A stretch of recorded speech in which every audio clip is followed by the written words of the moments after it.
Szeptember 11-én, abban a pillanatban, amikor most mindjárt megszólal a sziréna, csapódott be az első repülőgép az ikertornyok egyikét.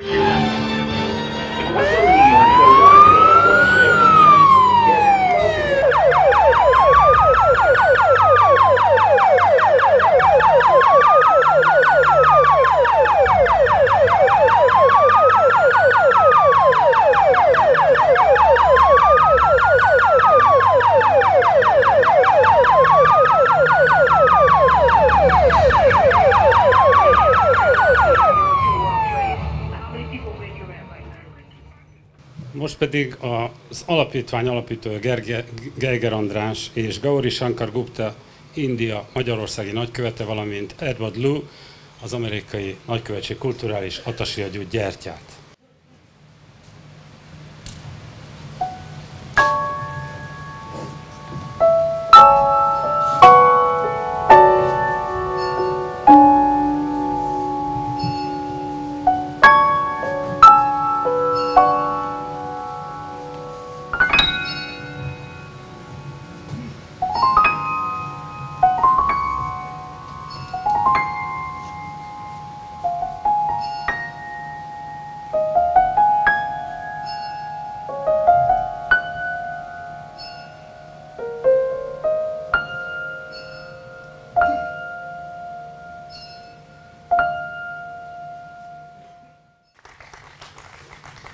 Olá Dezső zongorázott.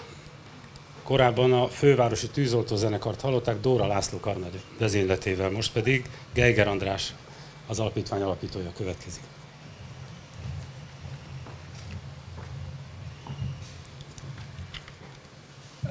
Jó napot kívánok! I wish everybody a good day and thank you for being here. Even though I speak Hungarian, I will speak in English because my English is by far better than my Hungarian. Nagyon köszönöm, hogy eljöttek, elfogadták a meghívást, és annak ellenére, hogy beszélek magyarul, inkább angolul fogom most elmondani a köszöntőt. This is not a happy occasion. We remember those people who were murdered 10 years ago in New York and the Pentagon. We remember the 3,000 people, including 343 firemen, who lost their lives. Ez nem egy örömteli ünnep és megemlékezés, amire összegyűltünk a mai napon. Megemlékezünk a 10 évvel ezelőtti terrortámadásoknak az áldozataira, megemlékezünk a közel 3000 emberre, aki életét vesztette a terrortámadások során, akik közül 343 tűzoltó is volt. Even though this is a memorial for the victims, it's also a celebration of some sort that we dedicate our time and energy to protecting democracy, freedom, and promoting tolerance. És fontos számunkra a megemlékezés mellett, hogy megemlékezzünk a pozitív értékekről is, hogy támogathassuk a demokráciát, a toleranciát a társadalmainkban.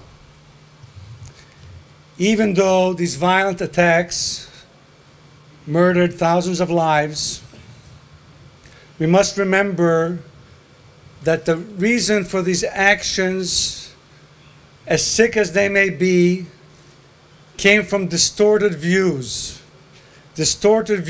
of what they want people to behave like. And it's important for us to fight against these type of thinking, and we should remember that all violence starts with words.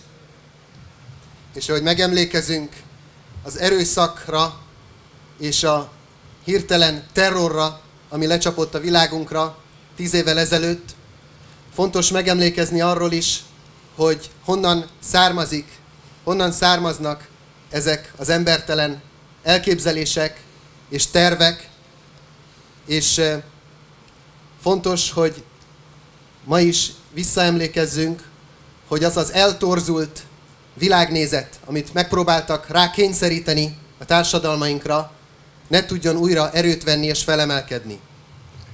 It is our duty and obligation when people speak violently against any group of people, wherever they may be, that we speak up loud and clear.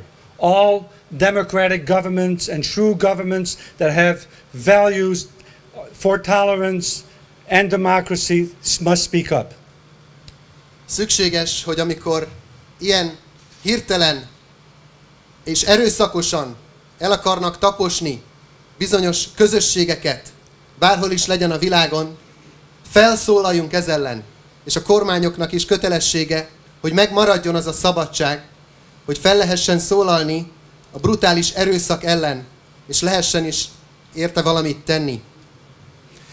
I was very honored to receive a message personally from George W. Bush, who was President of the United States at the time of the attacks. Nagyon nagy megtiszteltetés számomra, hogy személyes üzenetet kaptam George Bush elnöktől, aki a támadásoknak az idejében volt az Egyesült Államok elnöke. He says, "Greetings to those gathered at Freedom Square in Budapest for the Mensch Foundation 9/11 Memorial Program."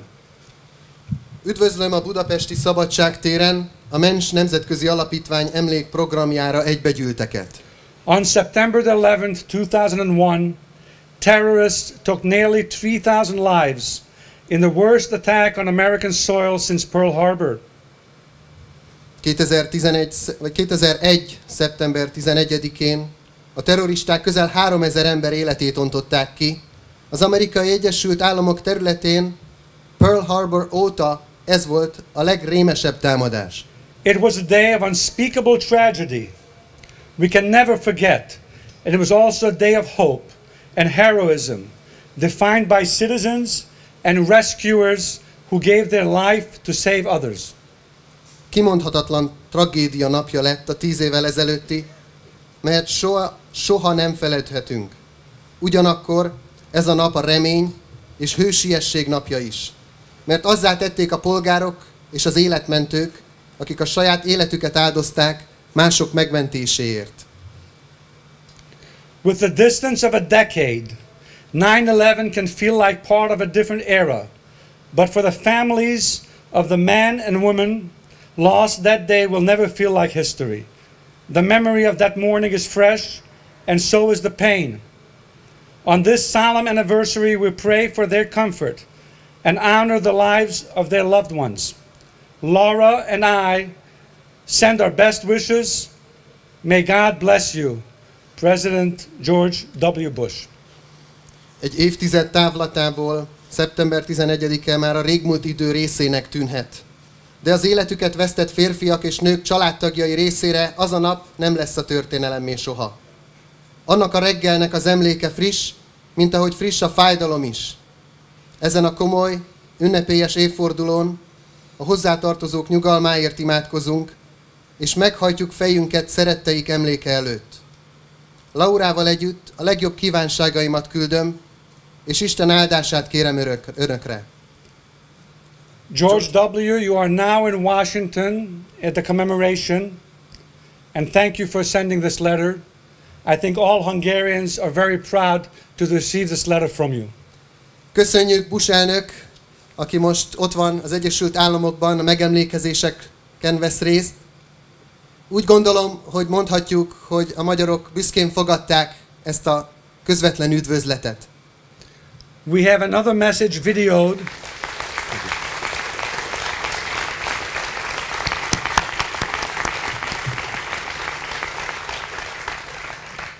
We have another message from the United States videoed by Mrs. Tom Lantos, Annette Lantos, who was born in Budapest, and we'll play that video for you on the screen. It's in English, and perhaps afterwards we can paraphrase basically what she said. Egy másik üzenet is érkezett az Egyesült Államokból. Tom Lantos, egykori szenátornak a felesége, Annette Lantos, aki magyarországi születésű, szintén videóban küldött üzenetet, amelyet angolul fogunk most hallani. Mrs. Annette Lantos, we are so grateful that you are willing to share with us on this day of memorial of the tragedies that took place on September 11, 2001 in the United States, where you and Tom Lantos, your husband, were, and what were your thoughts at this time, Yes. 10 years ago today? Well, that's a very interesting question, and of course, like for everybody else, that date has been seared into our memory. One doesn't remember many other days, specific days in one's life, but that day everybody, I'm sure in Washington, will remember as though it happened yesterday. And we were in Congress, we were at the Rayburn building in my husband's office, awaiting our usual morning meetings, when suddenly we hear a big bell, not the usual bell that announced that there is a session in Congress, but a handbell ringing, and somebody running down the corridor shouting, "Evacuate, evacuate." And of course we are not prepared for such crisis situations in America. I remember such crises in Hungary during the war, but this doesn't happen in Washington. And at first we all thought that it was a joke, or it was some crazy person, trying to create disturbance. We stepped out of the office and we saw that from every office people were screaming out. People who had the television on already realized that there was an attack in New York. New York has been attacked by a couple of planes, and that the planes were streaming towards Washington. We didn't have the television on, so we didn't realize really what was happening. But by the time we were running down the stairs, of course, it was evident that everybody was fearing an attack on the Capitol, and planes were headed in our direction. But of course, we were also more ready to defend the Capitol, which they were not ready, of course, in New York when the planes hit, because it was a complete surprise. But we managed to get down 4 floors with our little dog under my arms, people running. I had to carry him because there were so many people that if I wouldn't have picked him up, he would have been stepped upon, because people were in a panic. And we got out on the street, and then we started heading towards our home. We didn't live too far from the Capitol, so we managed to get home in about 10 minutes. And we came in and opened the television and realized the chaos and the cacophony that was prevailing throughout the West Coast, East Coast. Annette, I know you're in Washington and you're watching this. We're on the World Wide Net Live as we speak. Thank you very much, Annette.